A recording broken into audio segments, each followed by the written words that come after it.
Fridaysews, my name's Sarah. Thanks for joining me today. It is another edition of Fridaysews. Today is, I want to say, the 9th of June. I think it's the 9th of June.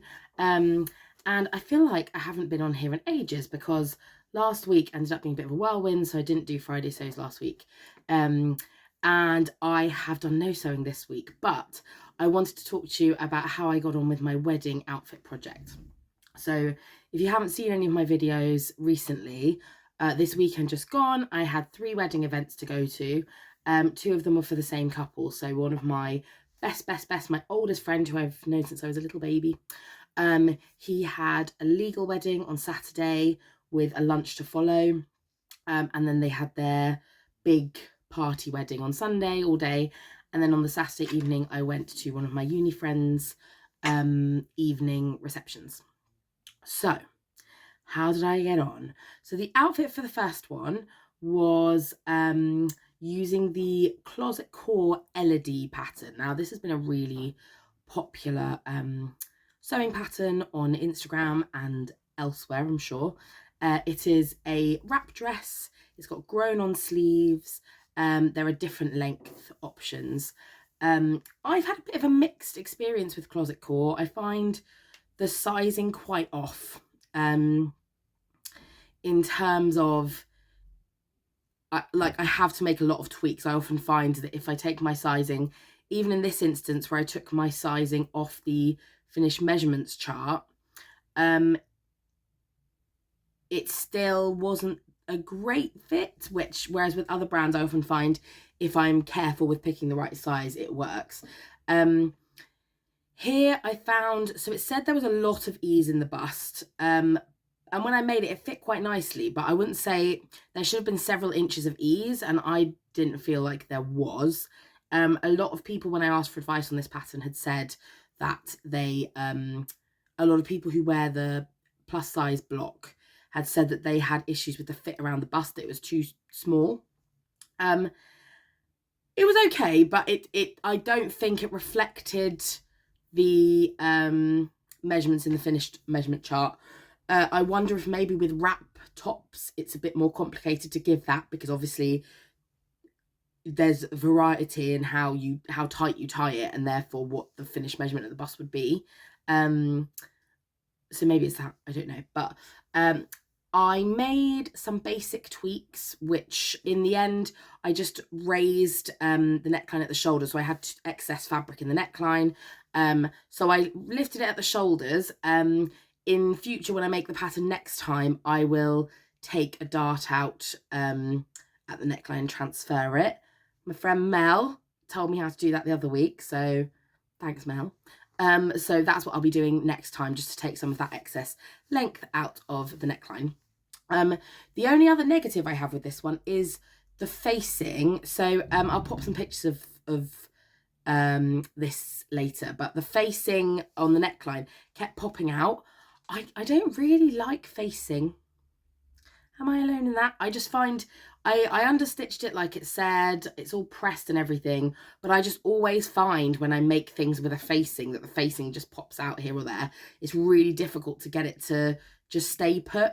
And there was just one part of it that kept like popping out, the facing, which was annoying. But overall, I was really pleased with it. So I'll pop a picture of the finished dress here. I used a viscose linen from Fabrics Galore.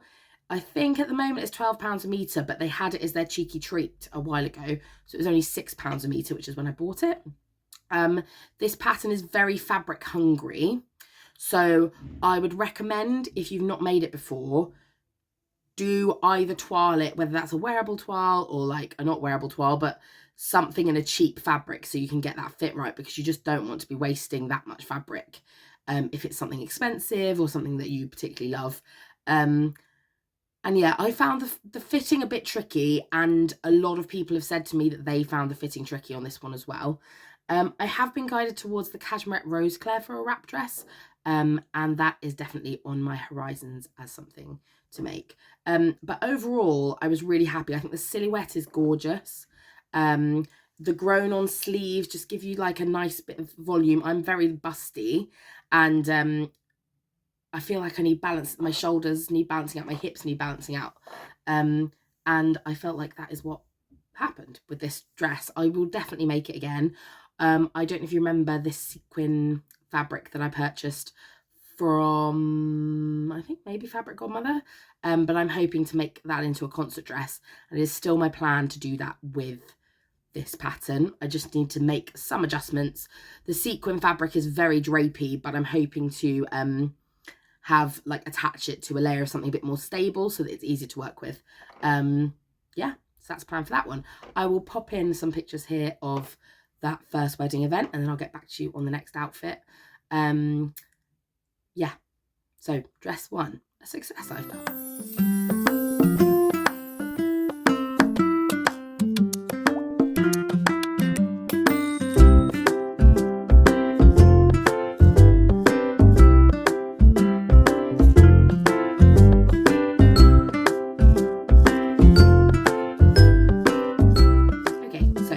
Number 2, you will have seen before. So that was my Tilly and the Buttons Lyra dress in organza, black organza fabric with little velvet hearts on it. So I already had that made up. I then made up a sort of semi using a pattern, semi hacked sort of slip dress, not really a slip dress. What would you call it? I don't know what you call it, but like a dress to wear underneath. It has more structure than a slip, I think. So I don't know, a shift dress, I guess. I used the extension for the Upton dress by Cashmerette. I had a bit of a pain with the pattern actually, so I decided to try and get a better fit than the last one I made. And I actually ended up with a worse fit. I ended up with these humongous darts. And in the fabric, I used a Duchess satin, and it didn't press very well, and it was just very sort of structured, and it didn't lend itself to being manipulated like that and having a smooth finish. I decided it didn't really matter because it was to wear under something else, and I think with that dress I probably will always use it as a dress to wear under other things, so I decided it didn't sort of matter. So the Upton dress is a really good base dress pattern to use, especially when they added in the expansion. So you've got a really big range of neckline choices, sleeve options, skirt options, bodices. There's a darted bodice or a princess seam bodice. I made the sleeveless version with darted bodice. So you have darts at the bust and the waist, and a square neckline is what I went for. So it's high at the back, square neckline at the front, because I thought that would sort of show off that button placket down the front of the Lyra nicely. As I said, I found it a bit of a faff with the fitting, but the bodice came together easily enough. I then self-drafted a skirt. So the Upton offers, the skirt options are, I think there's like a gored skirt, a pleated skirt. You can also add on, I think it's called the Gilmore skirt, which is their cashmere circle skirt pattern. But I wanted something a bit more streamlined.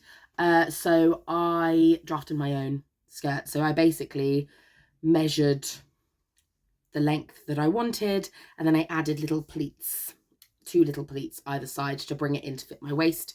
And that I thought worked nicely. It was streamlined.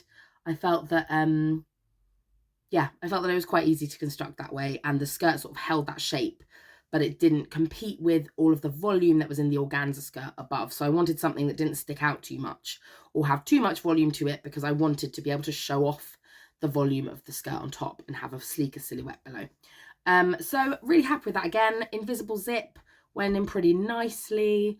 And I had a bit of a wobble actually getting changed into this one, because we drove down. So we went to this first wedding, and then I left, and then me and Nate drove down to Eastbourne, and it was a beautiful day, and we went to our hotel, and I was just getting changed, and I suddenly freaked out about wearing, because the skirt I made was short, with a view again that I wanted to show off the organza skirt, which was longer, and I just thought it looked better if it was like a mini skirt underneath. And I just sort of freaked out about wearing a mini skirt, because I don't wear skirts that are really short. But Nate was like, no, it looks great, wear it. And I did, and I actually felt really good. And I saw the pictures back, and I thought, oh, my legs don't look too bad, you know. So I felt really good in that, and I think that's an outfit I can use elsewhere as well. This is the real plus of the outfits I've made for this weekend. they are all things I can wear elsewhere. So the Elodie dress, because it's a viscose linen and it's a nice sort of daytime print, I could easily wear that in the daytime somewhere. I could easily wear that to work. This one is a little bit more special, the Lyra shirt dress, but again, it's not so fancy. Like, I think I could wear it to dinner. I could wear it to a bar. Like, I don't think it has to be to a wedding. So yeah, so I feel really good about that. The evening wedding reception, so I sort of forgot to say, the registry office wedding was gorgeous. I cried the whole time. Literally as soon as they walked in, I started crying, and I wasn't expecting it. It was just really lovely, and a nice chilled Italian lunch after. This one, the evening do, was great. It was a really good friend of mine who I hadn't seen his family for a really long time. So it was nice to catch up with some of his friends and family. A lot of my uni friends were there. We had a good dance. We had some nice cocktails. We stayed in this beautiful room with a sea view. My shoes were not too painful for that one, so that's good. Yeah, it was just lovely. It was really nice. So that was Saturday. My 2 outfits done for Saturday. So here's some footage of that second wedding. Yeah.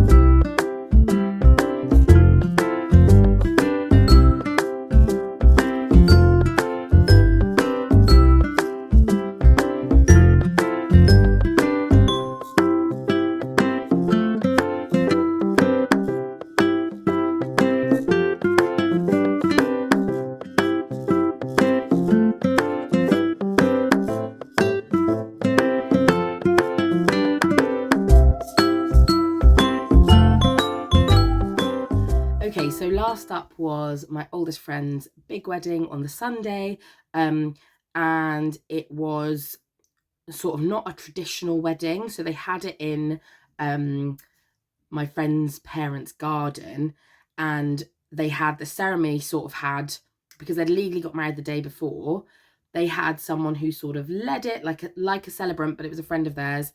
And then they had a load of us singing. So I sang. They're both musical theatre actors, so a load of their friends were singing. There were some beautiful readings. One of the other groom had written this beautiful poem that they read together. Yeah, it was gorgeous. And the garden, they'd had someone come and drape it in all these different, so it was like a rainbow of fabric everywhere. It was just really beautiful. And there were seats, and there were like little beanbaggy things you could sit on, and it was just really beautiful and very unique. Again, really emotional. I think having it in your home, and with all the other things that sort of, all the other memories and stuff that come up from that, it was just really beautiful, and everyone was very sort of present, and it was lovely. It was really nice. The weather was gorgeous as well. And then we went to a sort of bar place afterwards, and they had like some really great music and just some nice drinks and some good nibbles and stuff.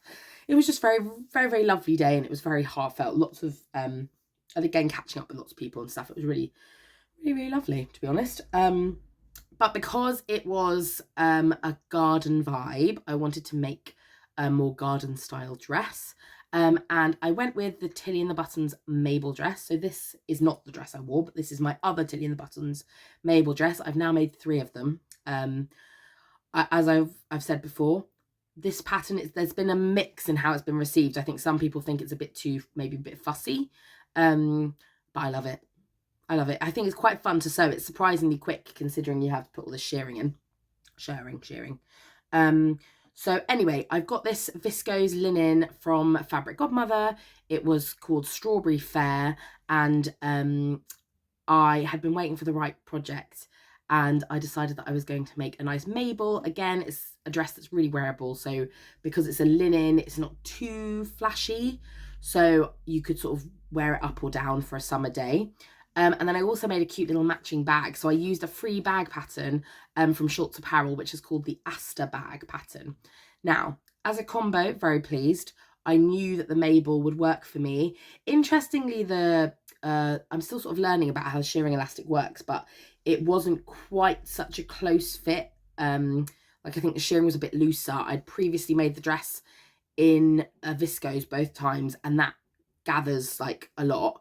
The viscose linen didn't quite as much, so it still fit nicely, but it was a little bit looser in the elasticated sections. But I think for the pattern, it worked really nicely. I got a lot of compliments, a lot of people saying, it looks like linen, but it's not really creased. And I would bore them with chit chat about viscose linen. The bag, I was pretty pleased with the bag. I think it looked cute as an outfit. The interfacing that I had, which I've used for other bags, didn't really work so well in holding the shape. So I think if I made it again, I have to play around with the best way to interface and make it look really neat. But I was pleased with the overall look. I lined it with some just some leftover cotton that I had from making the bag I made for Jenny Stitches. So I was gifted that cotton, and I just had some scraps left over. I lined it with that, and then it ended up matching with my nail varnish, which was not intentional, and that I didn't even notice until I took the pictures, and then I was like, oh, it's coordinated. So yeah, so another outfit I was really pleased with. I've had lots of compliments on that one. I think people just love strawberries, don't they? They love a fruity dress. So yeah, I will pop some footage in here of that wedding. It was just a gorgeous, gorgeous day. Really lovely.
I generally feel it was a success. I've got 3 dresses that I think are wearable. I was really happy. I felt good at all of the weddings. I felt happy with my choices, that they fit into sort of the aesthetics of each occasion and everything.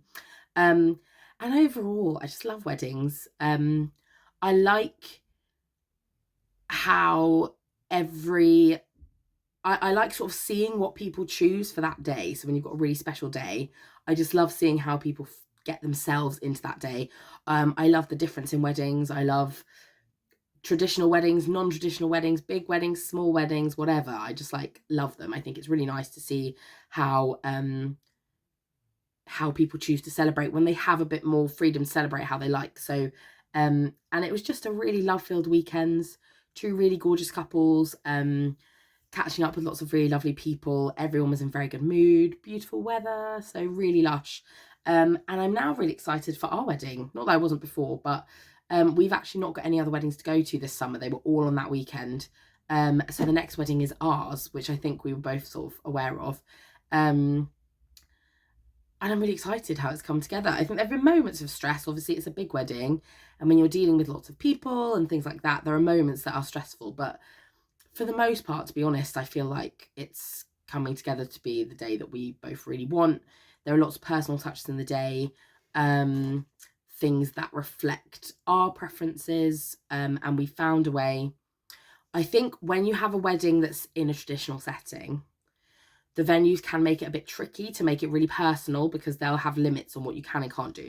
So if you're getting married, just beware. They all say to you they want you to have an original day, but they don't necessarily make it easy for you to do that because they'll say, well, you can't use this, or you can use that, or you can only use, so there are limits, but I think we found ways to really make it personal. I'm feeling really happy about that now, and I'm really excited. So we've got lots to do regarding wedding stuff over the coming months. We're about 4.5 months away now, just under 4.5 months. So it's coming around really quickly. I'm hoping next month I might get my dress, as in it will be delivered from the designer. I think I was told July. So that's pretty exciting too. We picked our first dance song the other day as well. And yeah, no, it's all looking really good. So in terms of sewing, because I've just blathered on about weddings, what have I got planned next? Now, work is going crazy for the next month and a bit. This next week isn't too bad, but so I'm working tomorrow. I have Sunday off. Then I'm working every day next week, apart from Friday. I have the whole of Friday off next week. And then I have almost 4 weeks. It's like 3.5 weeks with not a single day off. So I'm working all through the weekend, 5 days a week during the week as well. It's going to be really hectic. So to be honest, I don't know how much sewing I'm going to get done, but I'm hoping to get some stuff cut out this Sunday, maybe some stuff cut out next Friday, with a view that when I have a second, I will be able to sew stuff up. For my vlog, I'm hoping I'll still be able to get some videos in, but just if it's a bit inconsistent for a few weeks, no, I'll be back.